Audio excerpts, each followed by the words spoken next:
Technology থেকে আপনাদেরকে স্বাগতম। কিভাবে আপনারা পেজে ফলোয়ার্স বা লাইক নেবেন সেটা আজকে আপনাদেরকে দেখাইবো।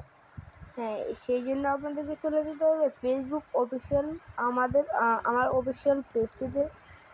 সেখানে আপনারা আমাকে পেয়ে যাবেন, সেখানে নক দিবেন, আপনাদেরকে সকল কিছু বুঝিয়ে দেবো ফ্রিতে আপনারা কীভাবে ফেসবুক পেজে বা ফলোয়ার নেবেন। হ্যাঁ, এই জন্য আপনাদেরকে SMM সার্ভিস লিখে আপনারা প্লে স্টোরে গুগলে জাস্ট একটা সার্চ করবেন। সার্চ করে এখানে এরকম একটা অ্যাকাউন্ট থাকবে, এখানে অ্যাকাউন্ট একটা ক্রিয়েট করে নিতে হবে। দেখেন এখানে ইউজার নেম দিতে হবে। আমি একটা ইউজার নাম দিয়ে দিলাম 1333। যে কোনো একটা ইউজার নাম আপনারা দিতে হবে, অবশ্যই সংখ্যা দিতে হবে পিছনে।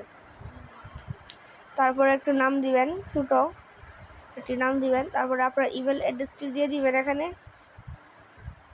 ইমেল অ্যাড্রেসটি দেওয়ার জন্য আমাদেরকে প্রথমে চলে যেতে হবে আমাদেরকে ইমেলে যাওয়ার পর আপনারা এখান থেকে ইমেলে আপনার যাবেন। ইমেলে যাওয়ার পর